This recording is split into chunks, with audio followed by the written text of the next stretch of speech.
The meatloaf steamed in the center of the table. Untouched, it sent thick in the air like a curtain nobody dared to part. The fork in my hand hovered above my plate, steady as a suspended verdict. Across from me, Terry leaned forward, eyes sharp, his knuckles rapping a steady rhythm against the oak, as though he were keeping time for his own impatience. 2,000, Dad. He said, his voice deceptively calm. This month. Just to get us through. The words dropped like lead into the silence. Zella sat beside him, her shoulders curled inward, fingers working at the thin band of her wedding ring until it spun in circles on her hand. Her eyes shimmered with fatigue, mascara bruising the skin beneath them. She didn't speak, but every twist of her ring was a plea in motion. I set my fork down deliberately, the clink against the plate louder than it should have been. The refrigerator hummed in the background, a monotonous witness to our family's unraveling. You're 28, Terry, I said. My voice was low, even measured. You've got a wife, responsibilities. When are you going to start carrying your own weight? The question hung between us, heavy as the air before a storm. Terry's jaw tightened. He leaned back, but the table still vibrated from the echo of his tapping. You think this is about laziness, about pride? His tone cracked. Mom would have understood. She would have helped. The mention of Martha was a knife slid under old scar tissue. My chest tightened, and for a moment I couldn't find breath. Martha's absence always found its way into the room, uninvited yet unavoidable. She'd been gone 5 years, but her name still carried power, especially when weaponized by our son. Zella's breath caught. She pressed her napkin to her face, muffling a sob. The sound cut sharper than Terry's demand. Don't bring your mother into this. I said, my control thinning. Terry surged to his feet, the chair legs scraping the floor with a violent shriek. Shadows from the overhead light carved hard lines across his face, making him look older, harder, a stranger who wore my son's features. You've got money sitting in accounts, he accused, voice trembling with anger or desperation. Maybe both. What's the point of saving if you can't even help your family when they need it? I pushed my chair back slowly, the weight of it dragging across the linoleum like a warning. My eyes locked on his, steady against the storm brewing in his. I've given enough, I said, quiet but firm. I won't bleed myself dry so you can keep running from responsibility. For a long moment, none of us moved. The meatloaf cooled. The clock above the sink ticked louder than breath. And in that stillness, something shifted. A fracture invisible but final, like the first crack in ice before the plunge. This dinner wasn't just another argument. It was the beginning of something neither of us could take back. The stairs groaned beneath my weight as I left the dining room, each creak sounding like the house itself disapproved of my retreat. Downstairs, voices rose again. Terry's anger sharp, Zella's sobs soft but relentless. Their words blurred into a rhythm I'd grown too familiar with. Demands, apologies, promises, collapse. In my bedroom, the lamp cast a warm pool of light across the nightstand.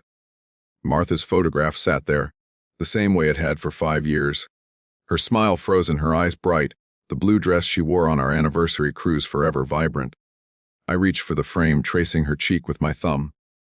You would have known what to do, I whispered. But I could almost hear her voice, firm yet gentle, reminding me of the last conversation we had before the hospital took her away. Don't keep rescuing him, Ray. Someday he has to fall on his own. The memory clung to me like smoke. I opened the drawer beside me, the wood sticking slightly as if resisting the truth inside. Loan papers. Credit statements, agreements signed in moments of weakness, each one bearing my name in desperate ink. $47,000. That was the tally. My life's work leaking out in slow drips to feed Terry's endless emergencies. A wedding deposit that went unused. A security deposit for an apartment they never moved into. Medical bills for headaches, stress could explain, but tests still demanded I cover. Each favor had cost me more than money. They'd cost me the fishing trip to Alaska, the vintage Harley I restored with my own hands, nights of rest traded for overtime shifts, all given, all forgotten. I leaned back on the bed, springs groaning under the weight of exhaustion. In the half-light, I caught my reflection in the mirror above the dresser. Gray hair, shoulders bowed, eyes hollow. When had I become a man who mistook sacrifice for love? Downstairs, a sudden crash snapped me from the thought. The sharp break of glass, Zella's muffled cry, then Terry's voice, low and urgent. Not the tone of a son comforting a wife. No, this sounded like planning, like secrets whispered in a language of desperation. I moved to the doorway, listening. The words were indistinct, but the cadence was unmistakable, pleading, bargaining, instructing. My gut tightened. I stepped back into the room, sitting again beside Martha's picture. Her presence steadied me even in silence. The truth was clear, though I hated admitting it. Terry wasn't asking anymore. He was calculating. Each demand sharper, each excuse thinner. And Zella, she wasn't just collateral, she was part of the equation. I turned off the lamp, letting the room fold into darkness. The house settled around me with soft cracks and sighs, but the unease in my chest only grew. This wasn't just about money anymore. Something deeper was moving beneath the surface, something waiting to surface, sharp enough to cut through what little family we had left. And for the first time, I wondered if I was no longer a father holding the line, but a target marked by the people I loved most. Morning light spilled across the kitchen tiles, harsh in its honesty. I'd been awake since before dawn, sitting at the table with a mug of black coffee, staring at the steam rising as if it might reveal answers. The house was too quiet. The silence pressed against me, heavy with the echoes of last night's fight. At 7 sharp, footsteps thudded down the stairs. Terry appeared in the doorway, hair wild, shirt wrinkled, his eyes rimmed in red. He tried for casual, but I could see the strain in the way he gripped the doorway, as though he needed it to steady himself. "Morning," he said, voice too bright. I didn't sleep much, but I've got good news." Good news. 2 words that never survived long in this house. Before I could answer, Zella drifted in behind him, robe cinched tightly around her thin frame. Her smile looked painted on, brittle as porcelain. She clutched a coffee cup in both hands like it might keep her from collapsing. Terry cleared his throat, rocking on his heels. "I got a call yesterday. Job offer, TechForge Solutions, senior IT consultant, 65 grand to start." He delivered the lines like a salesman who'd memorized the pitch. I studied him, searching for cracks in the performance. The words were right: salary, benefits, immediate start. But his eyes betrayed him. They flicked too often toward Zella, as if she held the cue cards. "That's fast," I said, forcing calm into my tone. They were impressed. Terry insisted, a laugh catching awkwardly in his throat. "Said they want me Monday." Zella clapped lightly, her rings clicking against the mug. "Isn't it wonderful, Dad? Finally a break." For a heartbeat, I wanted to believe it. I wanted to let relief flood me, to imagine Martha smiling from that photograph upstairs, proud that her son had finally stepped into responsibility. But something was wrong. The excitement felt staged, a play performed for my benefit. Still, I smiled. "That's good news, son. Real good news." The words tasted strange in my mouth, but I said them anyway. Terry moved closer, arms wide, pulling me into a hug. His grip was too tight, clinging. When he stepped back, his smile lingered, but his fingers twitched, restless, betraying nerves. "Let's celebrate," I offered. "Fire up the grill tonight, like old times." Zella's relief seemed almost theatrical. "Yes!" "I'll make the potato salad you love." They played their roles perfectly, but as I set the meat on the counter, I felt the shift. The air in the kitchen was too rehearsed, too polished. And beneath the surface, something sharp pressed against the edges of our fragile performance. That evening, when Terry excused himself upstairs to grab papers from his supposed interview, I watched him go. His steps were light, quick, purposeful. The scent of lighter fluid clung to my hands as I lit the coals outside, but my eyes stayed fixed on the window, waiting. Because in my gut I knew this wasn't the start of Terry's redemption. It was the opening act of something much darker. The coals hissed and spat, orange sparks leaping into the dusk. I stood over the grill with a spatula in one hand, but my attention wasn't on the fire. Through the kitchen window, the living room framed itself like a stage. And there he was. Terry crouched by my Navy work backpack, the one I carried to job sites every day. His movements were quick, furtive, the gestures of a man who wanted to leave no trace. He glanced over his shoulder, then unzipped the main compartment. My pulse hammered so loudly I could hear it in my ears. From his pocket, he pulled something wrapped in dark tissue paper. His hands trembled, but his precision was chilling. He slid it deep into the bag, nestling it among my gloves and tools. Then, just as carefully, he zipped the bag closed and stood, brushing his palms against his jeans as if erasing the evidence. The scene lasted less than a minute, but it felt like I'd watched him bury a body. I stepped back from the window, heart pounding, spatula clattering against the patio stones. Smoke from the grill stung my eyes, or maybe it was something else burning there. "Dad!" Terry's voice called from the doorway, forced cheer dripping from every syllable. "How are those coals coming along?" I forced air into my lungs, turning just enough to meet him with what I hoped passed for calm. "Almost ready," I said. My voice sounded steady, but inside everything had cracked. He leaned against the railing, picture of ease. Too casual, too rehearsed. The son who had demanded money hours before now smiled like a boy proud of a job well done.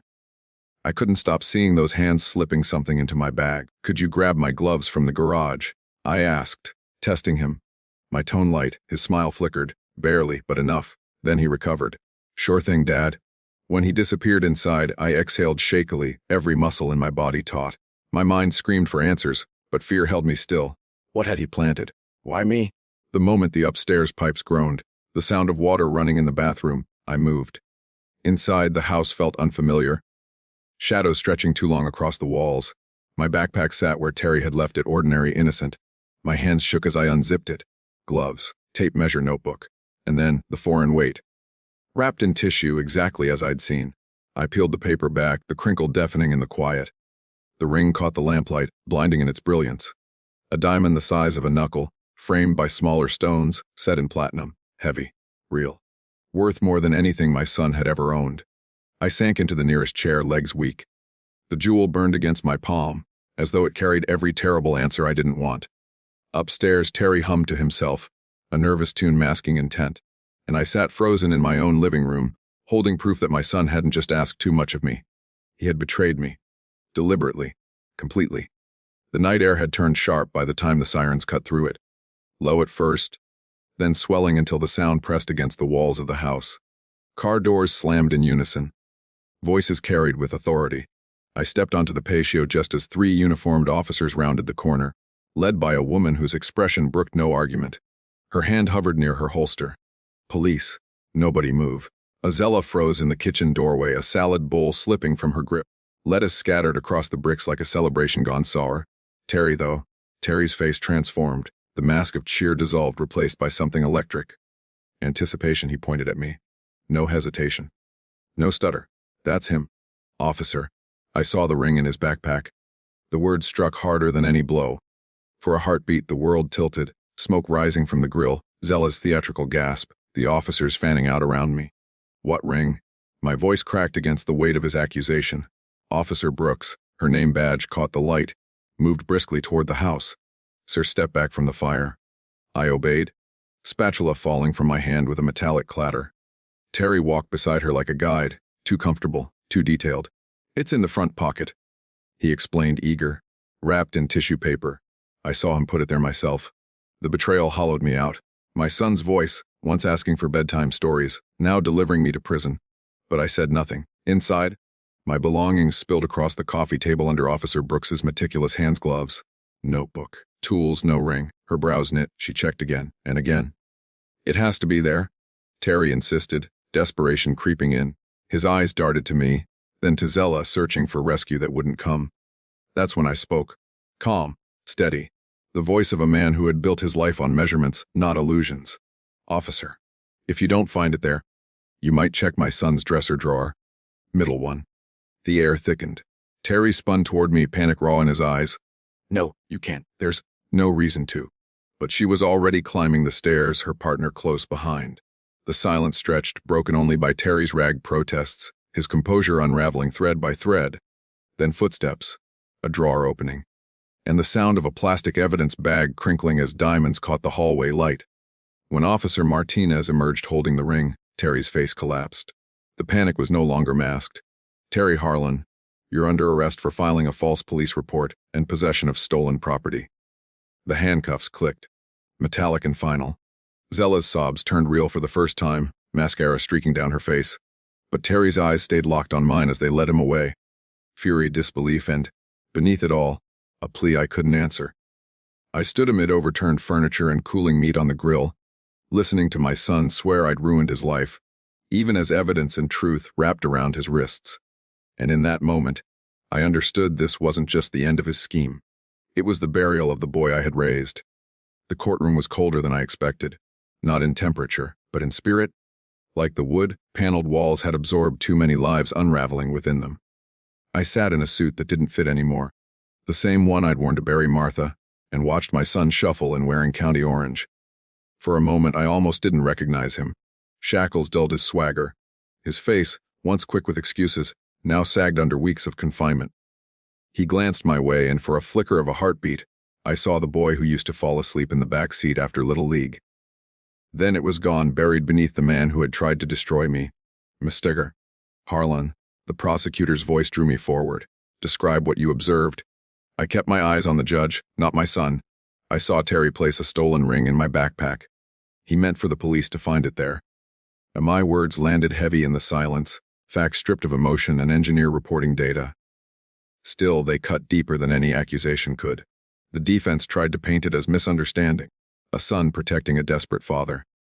But then the footage appeared, grainy security video from a jewelry store, Terry's face illuminated in the glow of shattered glass.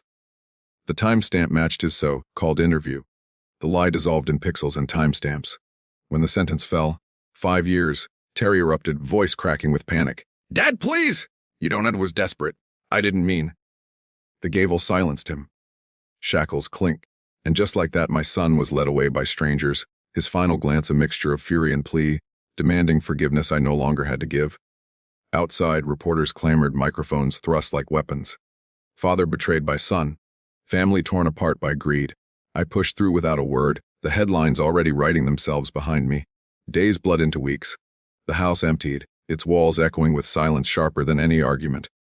Zella left under court order, her suitcase small, her excuses smaller. One by one, I boxed up a lifetime, photographs, tools, Martha's perfume bottle nearly empty but still potent with memory. The rest I left behind, ghosts disguised as furniture. On moving day, I stood in the driveway where I'd once taught Terry to ride a bike, watching a younger couple sign papers with bright smiles. They saw a promise in the house I could only see as a ruin. I loaded the last box into the truck bed and slid Martha's photo onto the passenger seat. Her smile held steady, an anchor in a world that had fractured beyond repair. The road west stretched open, the horizon painted in mountain blue. As Omaha shrank in the mirror, I felt something I hadn't in years. Space in my chest, uncluttered by obligation or fear. I hadn't buried a son, I realized. I had released a ghost that had been haunting me long before the handcuffs. And as the miles disappeared under the tires, one truth carried me forward. Sometimes love means holding on. And sometimes it means letting go.